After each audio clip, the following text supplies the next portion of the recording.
All right, everyone, welcome back. It's now 1 o'clock, so it's time to start the third session for the teaching and instruction track. This session is going to be presented by Elliott Stevens, Perry Yee, Joanne Chern, Melissa Henry, and Charlotte McGrew from the University of Washington, Seattle campus. And their presentation is called Aspirational Equity, an approach to online workshops by the University of Washington Libraries.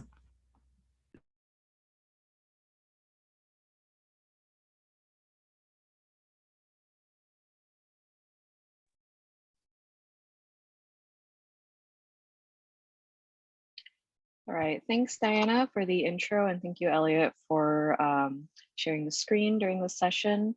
Welcome everyone to Aspirational Equity, an approach to online workshops by the University of Washington Libraries. Next slide, please.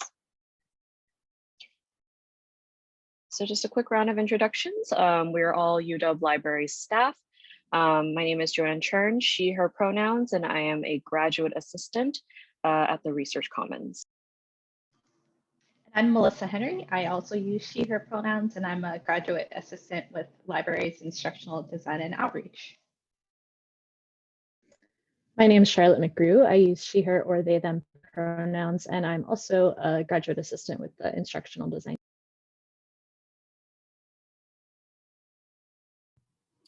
My name is Elliott Stevens. I use he, him pronouns. I'm at the University of Washington, Seattle, and I work with Joanne in the Research Commons, and I'm also an English Studies librarian. And my name is Perry Yee. I use he, him pronouns. I'm the Senior Online Learning Support Manager, and I work in the Instructional Design team with Charlotte and Melissa. Thanks, team, for introducing yourselves. So just a quick agenda for our presentation. The first part of our presentation will provide context to online teaching and learning at the UW Libraries and describe our lived experience before and during the pandemic. And the second part of this presentation will be active in chat. That's when we'll ask all of you, the audience members, to join us in a collaborative thinking exercise as we envision what the future holds in a post-pandemic world. Next slide, please.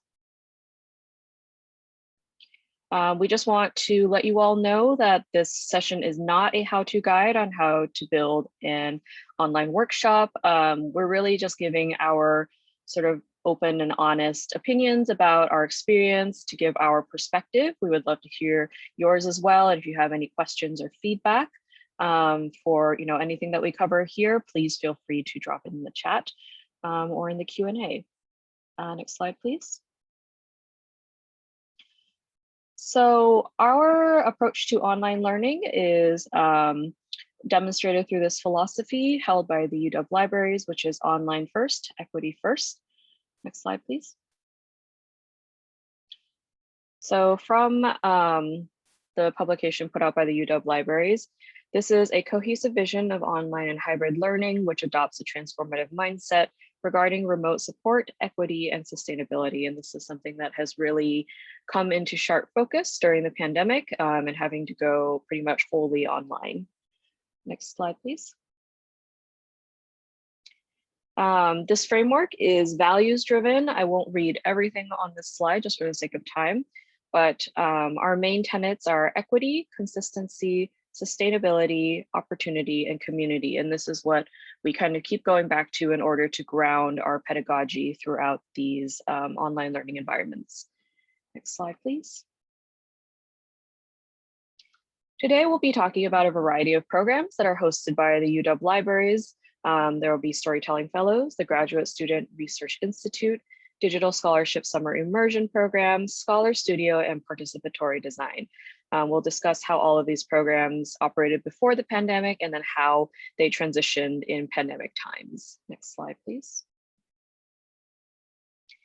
And I will hand it over to Melissa to talk about Storytelling Fellows. Thanks, Joanne. So Storytelling Fellows is one of the longest running workshop programs at the UW Libraries. It is a series of online workshops focused on digital storytelling, including workshops on podcasting, video creation, and digital exhibits.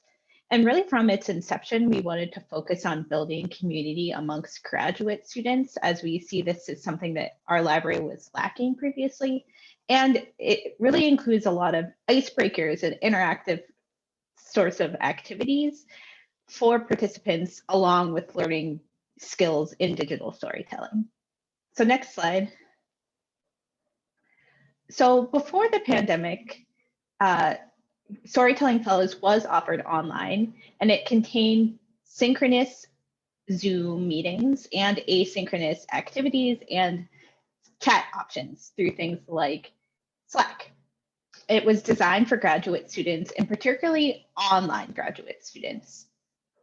And we really tried to incorporate ideas of accessibility into the curriculum from the beginning. And for example, our digital storytelling, which focused on videos, has been discontinued for a while because of accessibility concerns with video editing software. So again, we really strive to ground this in community and accessibility from the beginning. And when the pandemic started, this workshop was really in a position to succeed. It was developed online first, and equity was something we had thought about. However, we did really make some important changes when the pandemic hit. So previously, the workshop was 4 weeks long with 1 hour synchronous Zoom sessions once a week.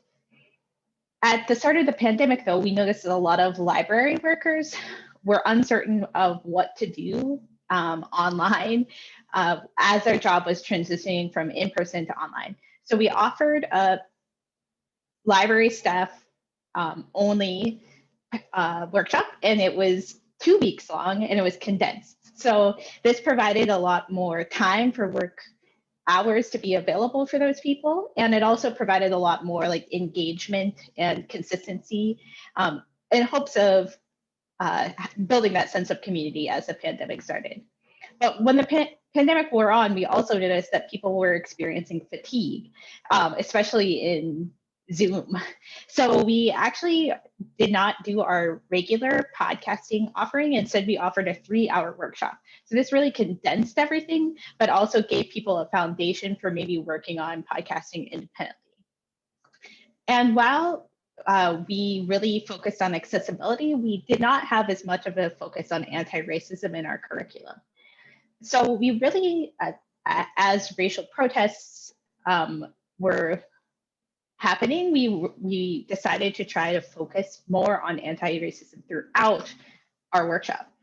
However, we were really only partially successful. And even now, we feel like we really need to dive into this more meaningfully. And I think this really taught us that it's really hard to incorporate something afterwards. You know, we started with online, we started with accessibility, but we didn't really start with anti-racism, and we found it really challenging to work it in at the end. So it really has to be thoughtfully done throughout the entire process. And that's a little bit about Storytelling Fellows. Next slide. Thanks, Melissa. Again, I'm Perry, and I'm going to talk to you all today about the Graduate Student Research Institute, or GSRI. Now, some background, you can see it on the screen. GSRI is an online summer workshop that ran for its 4th year in 2020, and the goal was basically to increase research confidence and to create collaboration between grad students and subject liaisons. So what's not on the screen is the historical context, which I want to give to you. A few years ago, the UW Seattle campus hosted an internal conference called the TA-RA Conference.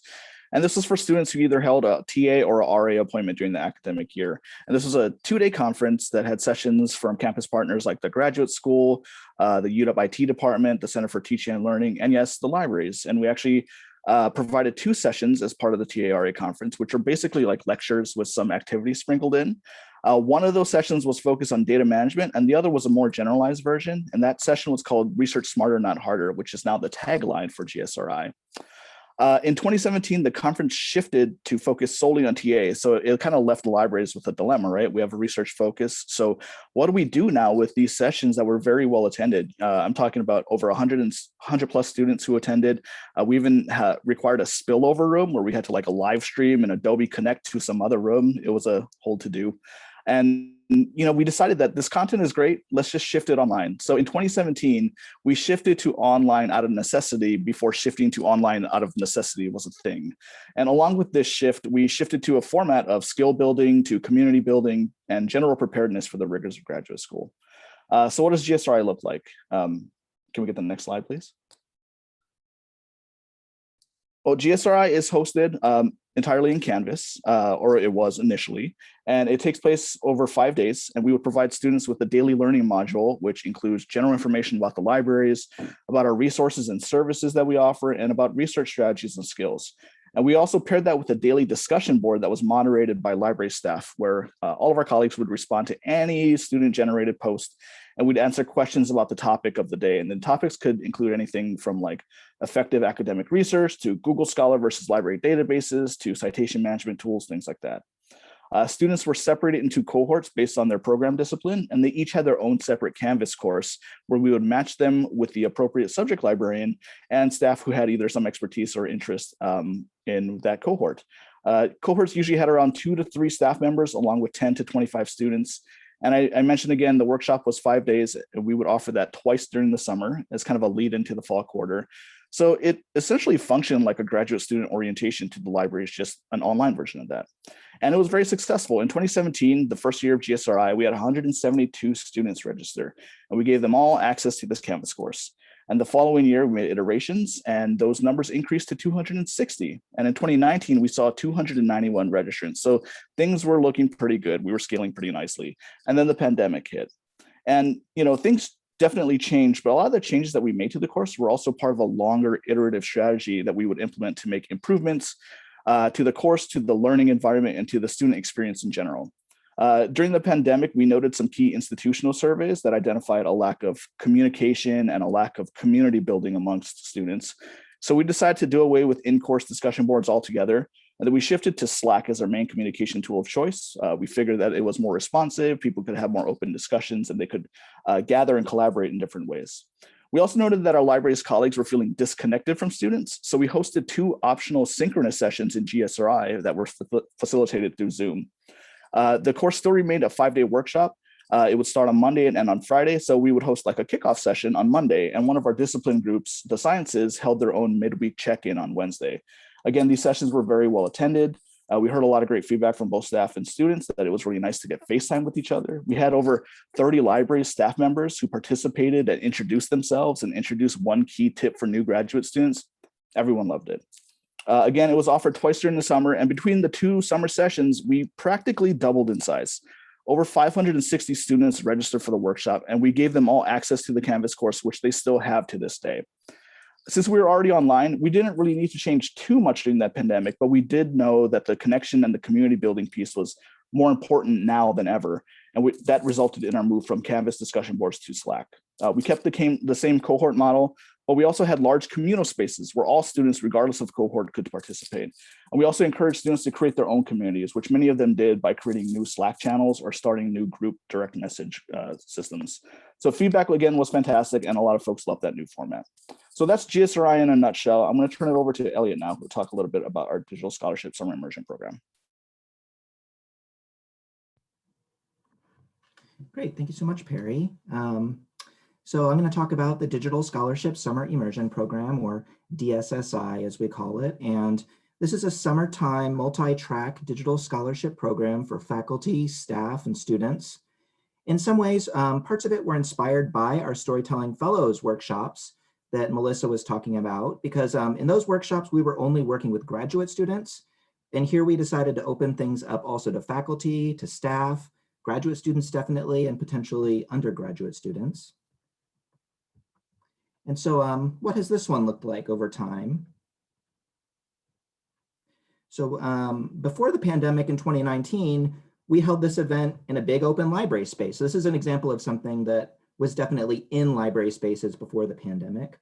In the library space, we had 2 tracks, one where people could make podcasts and one where they could make digital books with Pressbooks or the Manifold publishing platform. And everyone made these things in 1 week. As they were making these things, they also had the chance to attend an opening event, some pedagogy talks about the digital tools, a closing event, as well as daily morning coffee breaks. And these coffee these coffee times probably were the best community builders of all. This program was low cost. We charged people $10 for it, and it did include participants from our 3 campuses, Bothell, Tacoma, and Seattle.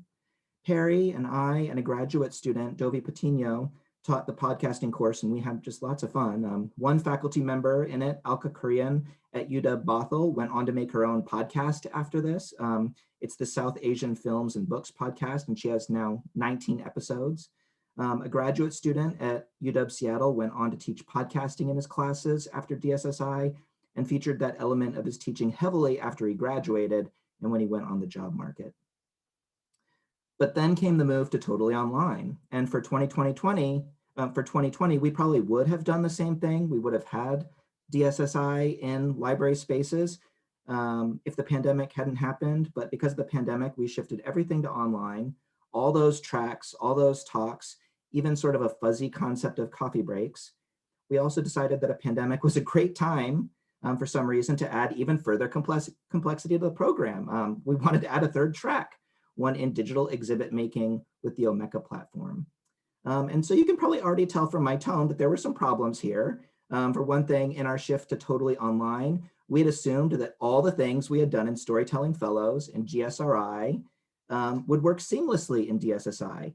Because our ways of using Zoom and Slack and Google Drive worked so well in Storytelling Fellows, we assumed they would thrive in DSSI.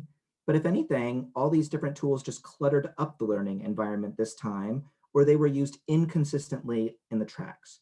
For example, in the podcasting track, we had many interactions and conversations in Slack with students, where in other tracks, those interactions were fewer than 5. So we were failing with the community and consistency aspects of our online first, equity first slogan. Another problem was that we chose a bad time to add significant material to our event. At the beginning of the pandemic, us library workers were already maxed out in meeting the demands of our work, the frightening uncertainty of the times, as well as the deadly realities of the pandemic. But that being said, in our planning group, I think we also had the feeling that we wanted to offer incredible online programming for people at the University of Washington who were also going through an awful time. So we were willing to ignore our own stress in order to provide a good service.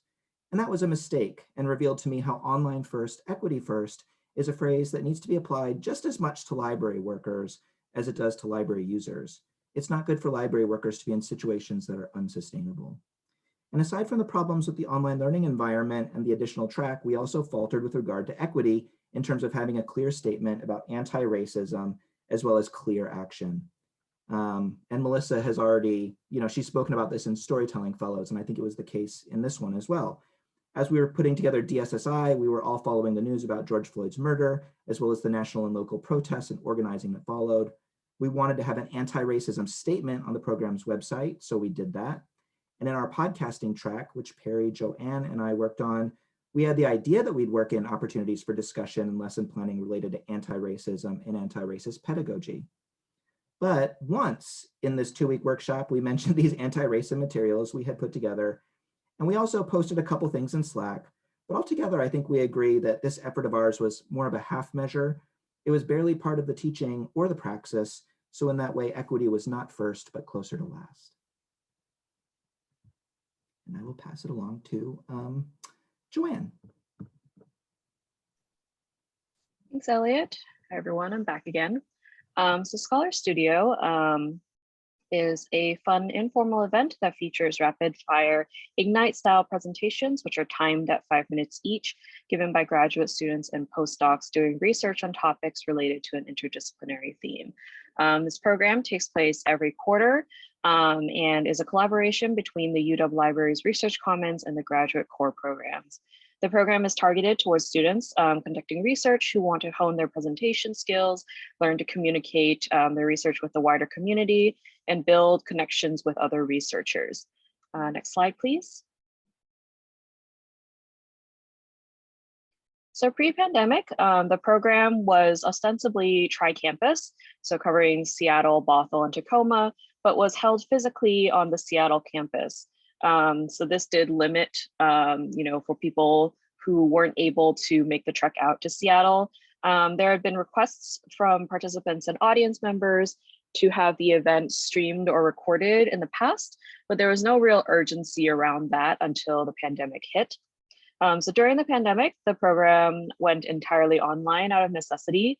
This meant that it was a little bit more available to tri-campus students, as well as students who maybe weren't living in the same time zone at the time. And we also had more available resources to increase accessibility. So this came about with the addition of live captioning to Zoom and the ability to record talks for later viewing. In some ways, this accessibility and this sort of connection to online technology could make the program more sustainable, since we have an archive of past Scholar Studios talks to help promote understanding and to share with future presenters. And it's also given us something to consider in terms of continuing with an online model or maybe a hybrid model once we're back on campus. But we also, the accessibility concerns weren't a completely smooth path. Live captioning was really only a measure that came about with the newer Zoom update. So with the first Scholar Studio that was entirely online, there were still no captions available. And as always, we need to consider that there are pretty specific requirements for technology and a strong Wi-Fi connection in order to present effectively. So both good and bad definitely came out of that sudden switch to online, but there's many things to still consider for the future. And now I will pass it off to Charlotte to speak on participatory design. Thank you, Joanne. So I'm going to talk a little bit about the participatory design project that we conducted about a year ago now.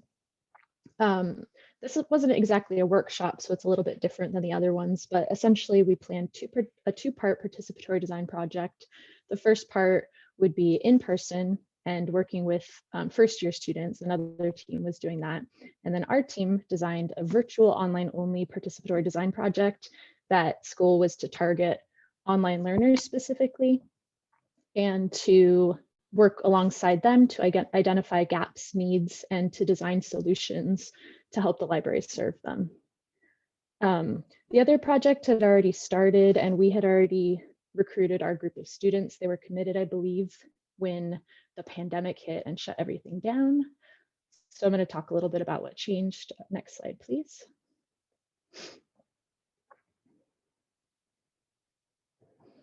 So luckily, we didn't have to make too many changes to our part of the project since we'd already designed it to be virtual only, at least in terms of technology. So we decided to conduct everything on Zoom using Google Slides and Google Docs, which we chose partially for familiarity and partially just for the simplicity. We decided to emphasize, we would rather try to emphasize the design and collaboration rather than the technical tools, although we did experiment with some collaboration tools like Mural, and that was a lot of fun. One thing we did have to, or at least challenged ourselves to think differently about, was things like capacity and well-being and burnout and stress levels, which we've mentioned a couple times throughout the presentation, because even though we were working with online students who were studying online before the pandemic and then stayed online during the pandemic, a lot of things had shifted in their lives as well. So we did try to consider that. The first thing we did is we asked if students were still interested in participating in the project, and they were all still on board. I personally think at that time people were still craving the online synchronous interaction in a different way than now. We might have to ask ourselves different questions. This was kind of before we started talking about Zoom burnout. So, whether or not we were going to do it the same way now, I think we'd at least have to explore whether it was the most useful way to interact with students. And another thing that was important to us from even before the pandemic hit was to compensate students for their time and for their ideas. So we did pay students for participating in this. We considered briefly including students who had shifted to online because of the pandemic, who were residential students taking in-person classes, so that we could get ideas from them. But we decided to stick to focusing on students who were already online pre-pandemic and who would be online after the pandemic, to think more about the long-term building blocks that we were trying to put in place to serve those students. A lot of work was being done to address pandemic shifts, and we wanted to try to create a more proactive approach, although obviously there's a lot of overlap in those two things. So Another nice thing was the pandemic hit just as the first project was wrapping up. And because we had pre-planned a lot of virtual tools, we were able to help that first team make the shift to doing the project online. So hopefully that was a helpful navigation change. And a couple of things we might do differently is we didn't get through to actually creating the project yet. I think it was a pretty stressful time. We worked really well with the students and got some great ideas, but we didn't follow all the way through. Obviously, that's something that's important that we would consider next time. But it did inform how we want to continue working with students in the future.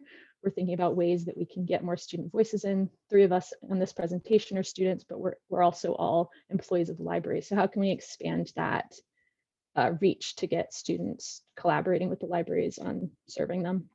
So I think that that is a good lead into the future thinking section. So I will pass that over to Perry.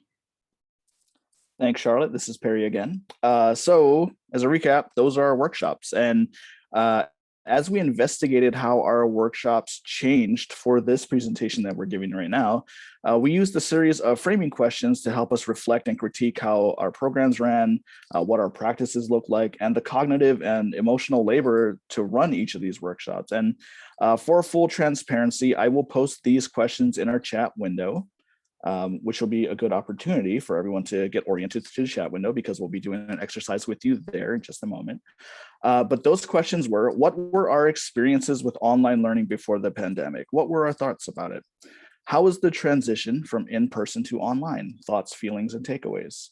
How did we address accessibility or racial injustice or equitable access? And how did we share this knowledge and support others in the library who are transitioning to online learning as well? So we're going to shift a bit to think about the post-pandemic world, as you can see on our slide. If you attended Dr. Calvert's keynote this morning, then you might already be in that futurism frame of mind anyway. And I know we find it kind of weird and strange and bizarre and in some ways outlandish to think about a post-pandemic world when we're still very much in a pandemic. But we still wanted to try out this exercise since there's a lot that we can learn from each other in this space. And I think like some of the things that we've all learned is that sometimes we learn things slowly and sometimes we have to learn things very, very abruptly, particularly for how online and remote environments provide advantages to some and disadvantages to others. And we may have even already done some thinking exercises about strategies and practices that we want to continue in a post-pandemic world, and some strategies and practices that we don't want to do anymore, just want to get rid of them. Next slide, please. So for the next few minutes, we're going to ask you all to do that future thinking with us and with each other in this collaborative future planning exercise. We'll provide you some framing questions in our slides, and we want you to write your responses in chat. We hope that this will be an open chat conversation and thought exercise, and we encourage you to express yourself openly. And as we kind of go through responses, we'll also encourage others to reserve judgment, as this is a learning opportunity for all of us, including the group who is presenting right now. So let's begin. Question 1. What ways are we not meeting the needs of students? So again, go ahead and write your responses in chat. And while you write, does anyone on our team want to share their response to this question, particularly about the ways that we did not meet student needs?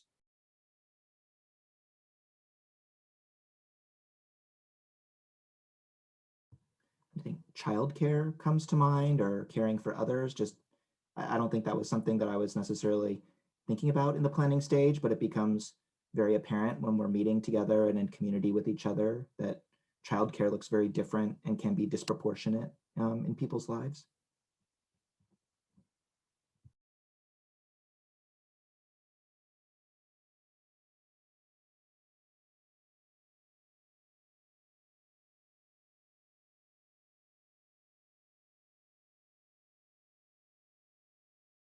We've talked a little bit about Zoom fatigue already, but that's definitely also a part of it, is how to build in breaks and sort of adequate check-ins to continue building community and to kind of keep everyone together, even when everyone is really exhausted by being connected to screens all the time.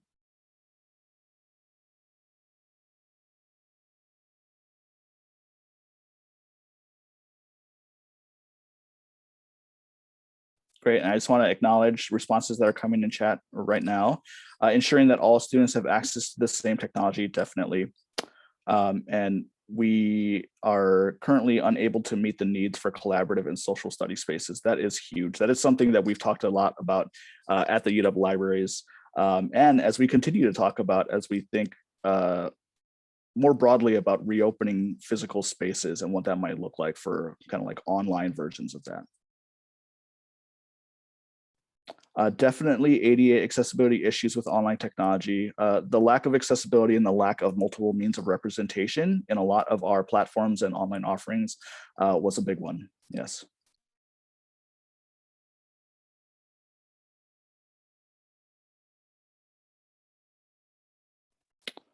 Okay, so if you have any other thoughts, you can continue to add them to chat, but we're gonna move on to question number 2. What inequities surfaced that weren't apparent pre-pandemic? Now, some of the responses to question 1 might be applicable here as well. But again, go ahead and write responses to this question in chat. And team, if anyone wants to respond to this one, feel free.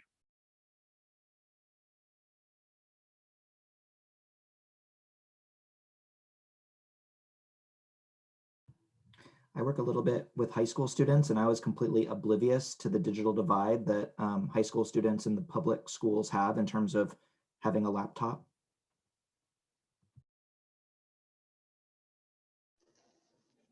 I think something that really was apparent to me too was just lack of space, especially in Seattle. I think a lot of students don't have quiet spaces because you might have a family, you might have a lot of housemates, and it's hard to find a quiet place.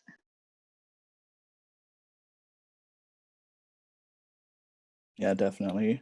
Some responses are coming into chat. Technology and connection divide. I think that's Elliott, you kind of hit on that with the digital divide, but also like bandwidth access to high-speed internet and quiet private places to study and attend class. The technology piece, but what also happens if someone's computer breaks, that they can't come in and use the computer labs in the libraries. Most students don't have printers at home.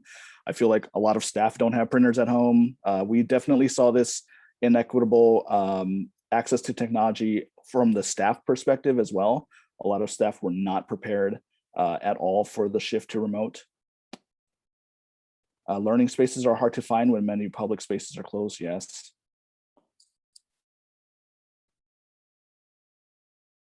I think this was something that also came up with our international students, many of whom weren't able to stay in the country after everything went online.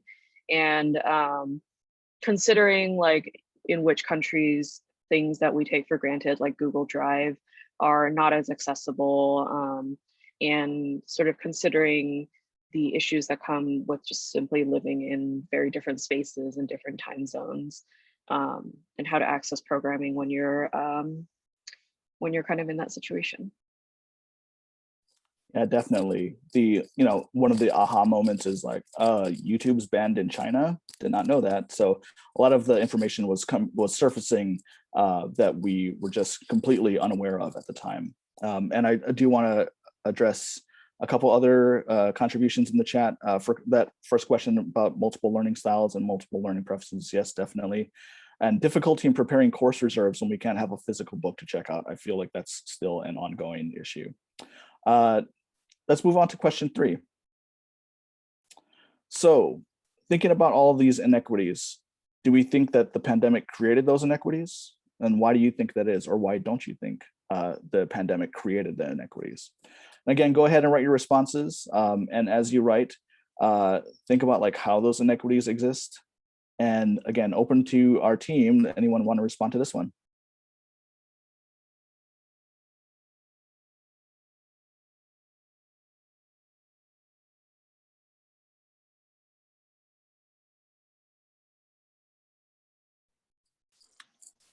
Go ahead, Melissa. I mean, I don't think that the pandemic created these inequities. I do think it illustrated them more fully to us, and I also think it may have made some inequities worse, because it tended to be students who already face barriers have increased barriers. So it exposed those problems and also made them worse. I agree. Just again, wanted to represent the contributions in chat.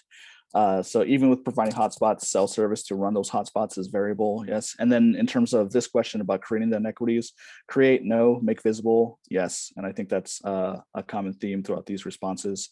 I don't think the pandemic created them. I think the pandemic illuminated them for many ways, in for many of us in a much more intangible way. Equities were there, but the pandemic created barriers to gain around them. It's definitely true. It certainly exposed existing inequities around digital access that most folks did not appreciate. I 100% agree. I think the pandemic just brought to the surface inequities that already existed, the ways in which students coped with lack of access to technology, internet, quiet space were no longer available, definitely. In the essence of time, I wanted to just go on to question number 4 so we can quickly respond to that as well. And Melissa, I think you alluded to this a little bit, but question number 4, did the pandemic exacerbate those inequities? I think we're going to see many yeses. So if you do think that is the case, how and why?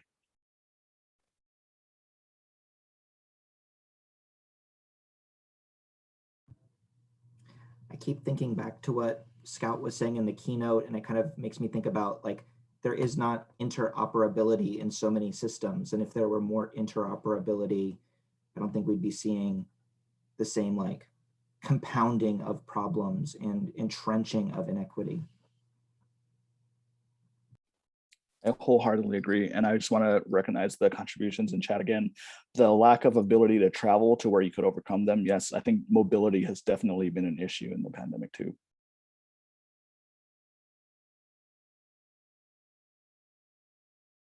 Also thinking about, related to that, just the public spaces that we've created to address those inequities aren't really accessible in the same way, like libraries, for example, or someone mentioned even just going to a coffee shop to access Wi-Fi, and not having access to public spaces has really exacerbated some of the inequities that we're seeing more clearly in the pandemic. And again, just acknowledging the contributions in chat, I think it's also more difficult to work collectively to overcome or circumvent. And the pandemic had the effect of piling on multiple challenges along with additional stress. Yes, I completely agree. I think we've all learned a little bit more about how our professional and personal lives also intermingle and impact the way that we work, the way that we live, how other lives affect our lives. So I think it's definitely all part of that process. Okay, so that was our collaborative future thinking exercise. Thank you for doing that with us. Next slide, please. And you'll notice that this future planning exercise was less ideation and more about reflection and introspection about how our students' needs, our user needs, our needs changed or may have been surfaced or exposed, and how we responded or didn't respond to all of those needs. And I think this also helps us to identify how we can remain accountable as part of our own library futurism goals, and how we can be proactive and less reactive, and owning your own vision of aspirational equity, if you will. Yeah, so if that's it, if you're interested in any of our workshops or projects, I encourage you to check out our slides in the conference site. At this point, we have about like 7 minutes for Q&A, so just open it up for questions right now. And if you haven't already, feel free to drop us a question in the Q&A window or just chat with us. Thank you all so much. That was a really great presentation. I definitely have a lot to think about in terms of considering how to adapt and what we currently offer, and then thinking about what to take into consideration with new programs that we're doing.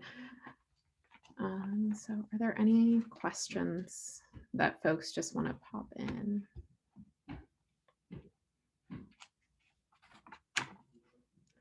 I guess if not, if there's no questions, one that I have is thinking about what you covered, kind of also bringing in what we discussed in the keynote. What are some things that you hope that you can take with you moving forward with these different programs, and what are some changes that you made to accommodate the programs of the pandemic that you think would be good to keep in future iterations?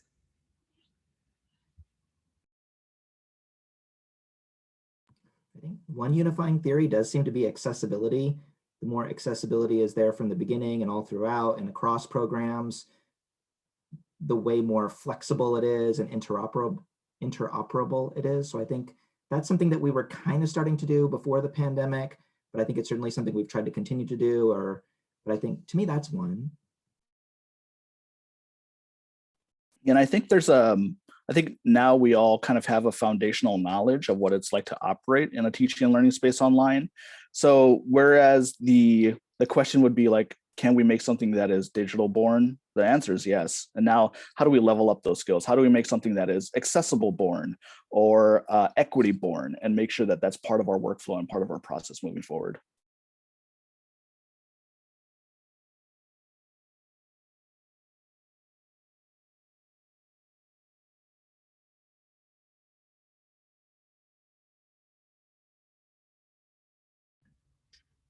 All right. I have a question for Charlotte, Melissa, and Joanne. So you all are graduate student workers. And so what are some experiences that you've gained from work? And I apologize if you can hear my cat. She's very upset that my door's closed. What are some experiences that you've gained that you think will benefit you once you leave UW and are starting to implement your own programs in your future workspaces? The first thing that occurs to me when thinking about like, what am I going to take forward? Just thinking about having experience with online learning, creating programming online. And I think that we're probably, I mean, I guess I don't know, but post-pandemic, I just imagine that things are going to be more online, born, as Perry said. So just like having that base set of skills and base level of communication that we can all talk about the same things in the same way, I think will be pretty invaluable going forward.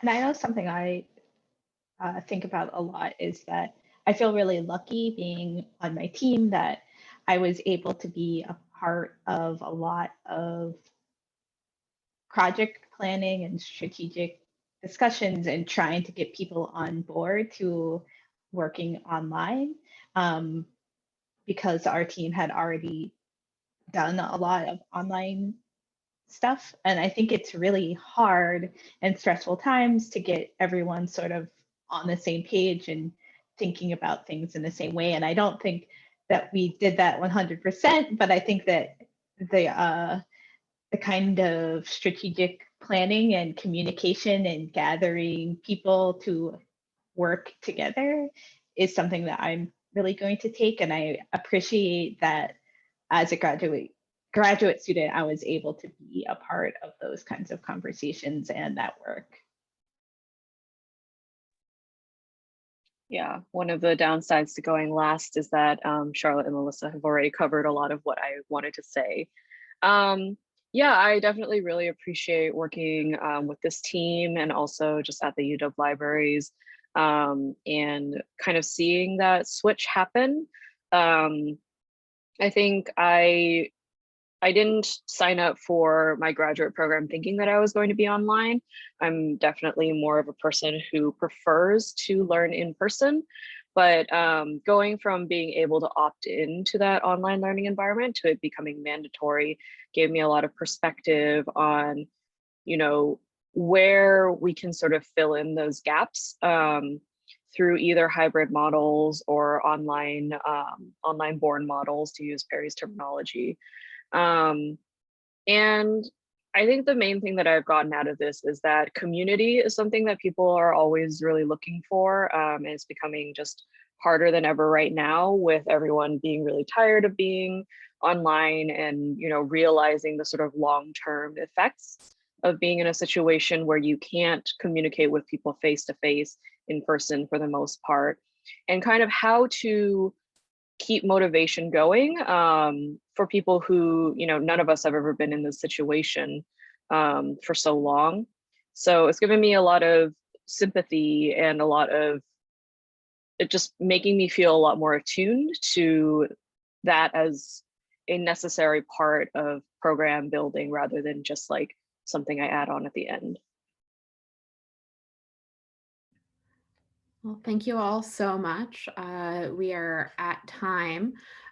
We will be posting this recording on the website once it's done. And so again, thank you so much to Charlotte, Melissa, Elliott, Perry, and Joanne for your fantastic presentation.